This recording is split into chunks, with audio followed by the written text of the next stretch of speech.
vous la retournez. Mais en tout cas, il ne peut pas être obligé de se présenter tant qu'il n'a pas la convocation. Lorsque c'est une... Lorsque c'est une convocation, il doit obligatoirement recevoir cette convocation. Maintenant, dans le cas de Selou, il n'est pas présent en Guinée. Mais il y a aussi cette situation qui est prévue. Selou doit être informé à travers Interpol. Il est, supposons, en Gambie ou en France ou au Sénégal, n'importe quel autre pays dans le monde. La Guinée quand même a signé des conventions. Donc on doit contacter le pays où il réside. On envoie la plainte via Interpol et c'est à Interpol de ce pays-là de remettre la convocation main à Selou. S'il n'a pas la convocation, il n'est pas obligé de se présenter. Et la loi en aucun cas ne l'oblige à venir se présenter le 13. Bon. Alors, à date, Selou n'a pas reçu sa plainte. Ses conseillers juridiques reconnaissent qu'il n'a pas reçu la plainte. Jusqu'ici, il n'est saisi de rien. Son avocat n'a pas été saisi. La personne à laquelle on a remis est un avocat guinéen. Les autres qui sont en prison ont reçu non,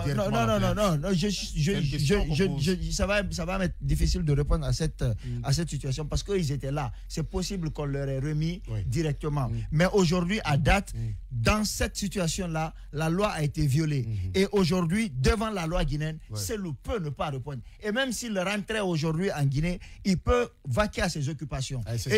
Je dis, il peut, je parle de la loi là. Je parle de la loi, je ne parle pas de ce que nous voulons. Maintenant, il y a aussi une situation. Dans l'affaire de Air Guinée, beaucoup de juges disent que même s'ils partent au procès, ça va être compliqué de le condamner. Pourquoi? Parce que c'est pour des crimes qui sont prescriptibles. En fait, ce qu'on appelle, il y a en fait pour les délits économiques et pour les délits d'ailleurs, c'est comme ce qu'on appelle la péremption.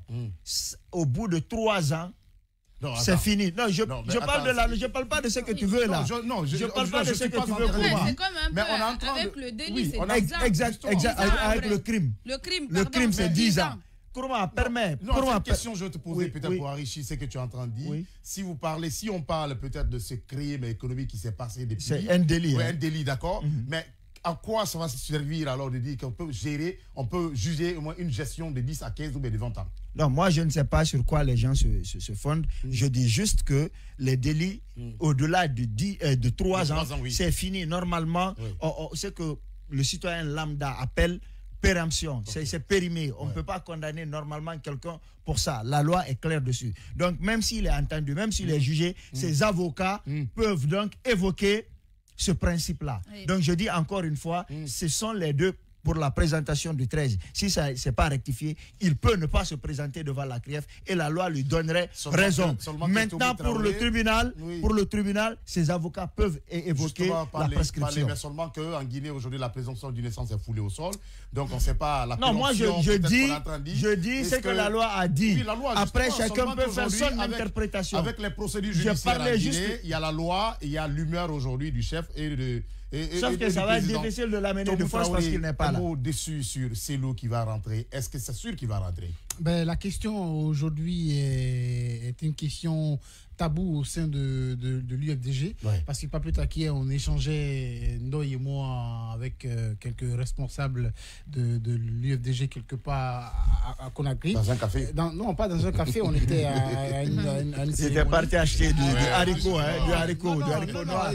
Alors, si vous voulez, c'était au mariage de Sékou Keita. Donc on a pu échanger avec ceux-là. Et aujourd'hui, ils ont de la truie.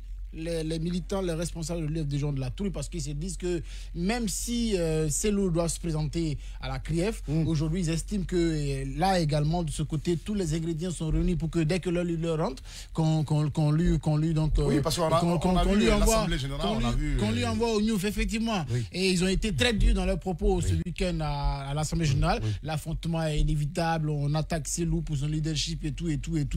On a tout entendu ce week-end au siège de l'UFDG. Oui, l'affrontement est inévitable, c'est le Baldé qui l'a dit, si tu veux.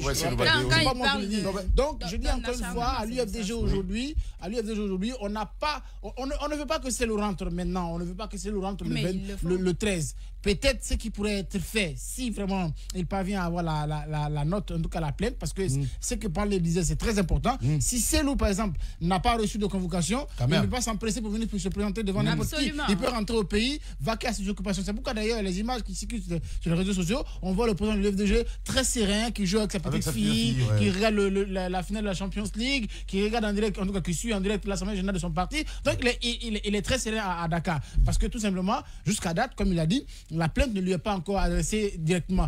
Donc au sein de l'UFDG aujourd'hui, on estime que tous les ingrédients sont réunis pour que le leader puisse aller en prison.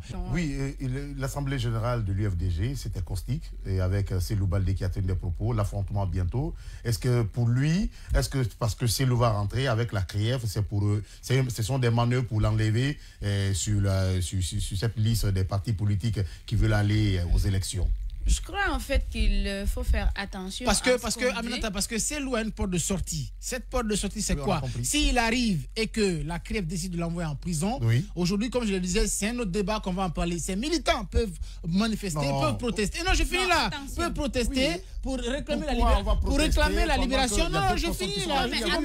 Pour réclamer la libération de leur leader. Et à ce niveau-là, je pense que tout le monde, tous les comment on appelle, les esprits sont surchauffés. Et là, le RPG pourrait rejoindre l'UFDG dans sa démarche. Et là, tous les membres du parti du G58 pourraient rejoindre, n'est-ce pas, cette lutte-là. Il faut attendre que Selou soit en prison. Non. C'est très important. Selou doit venir, il a une porte de sortie, même s'il dit qu'il ne se propose de rien, mais qu'il vienne, qu'on l'entende. Et après, si on envoie au NUF, là, ce serait notre débat. On va manifester pour son retour. Et là, le CNRD n'aura pas de porte de sortie. Doit rentrer en Guinée et que la CRIEF l'a convoqué. Est-ce que c'est une nécessité de manifester si tout est prouvé qu'il doit être en prison? Non, mais si tout est prouvé, moi je ne vois pas cette nécessité. Déjà, il faut rappeler que pour moi, ce n'est pas le président de l'UFDG on a convoqué, c'est l'ex-ministre des Transports. D'accord. Mais c'est difficile quand même de le dire. Oui, c'est difficile de les dissocier. Mais ce que tu dis est vrai. Voilà, mais pour moi, c'est l'ex-ministre des Transports qui a été convoqué et qui est quand même impliqué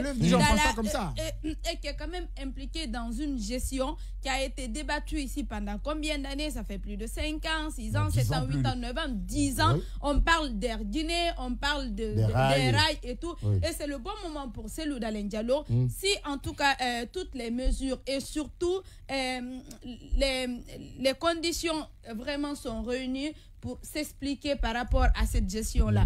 Quand Parlé parle de convocation, je suis absolument d'accord avec lui. On ne peut pas biaiser comme ça une procédure et attendre en fait que c'est le... Non, mais seulement la procédure a été beaucoup plus biaisée, mais quand tu parles, par exemple, si les autres qui sont au NUF, là, ont été convoqués, mais on se rappelle encore que Kassori, il a défilé devant la CRIEF pendant combien de temps? Les Djané et autres, ils ont défilé devant la CRIEF pendant combien de temps? Donc, bien évidemment que la convocation leur a été adressée par rapport à Selou Dalein Diallo qui aujourd'hui n'a pas reçu de convocation jusqu'à ce jour et qui en tant que citoyen lambda qui connaît ses droits et ses devoirs surtout peut rester serein et surtout intact sans pour autant être dérangé par rapport à cette situation. Il est serein par rapport à cette situation. Mais... Pour Selou Dalein Diallo, la paix ne s'obtient pas par l'exhortation. Si tu veux la paix, tu évites les conflits et tu respectes les droits des autres. Il ne s'agit pas de faire des exhortations précises, monsieur Diallo.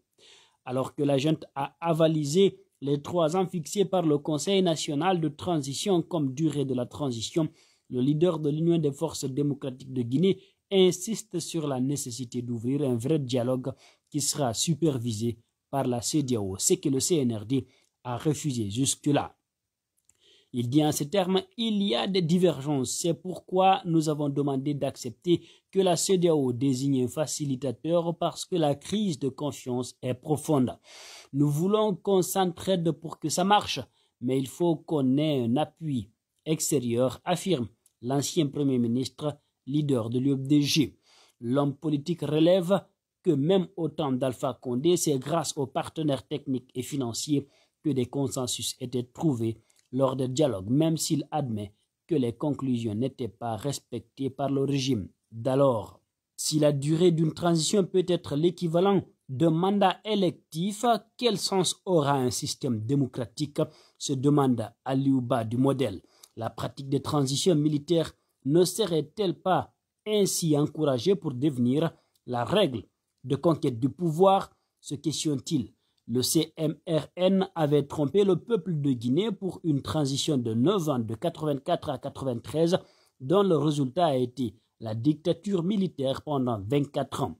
Le CNDD de 2008 à 2010 avait eu la même tentation avant de voir ses velléités freinées par la mobilisation des forces vives de la nation. Il a fallu rectifier la trajectoire de la transition pour amorcer une deuxième phase afin de revenir à l'ordre constitutionnel. Nous en sommes aujourd'hui à un troisième virage de l'histoire avec tous les risques de se retrouver encore dans le navire malgré les promesses, les intentions et l'envie de croire.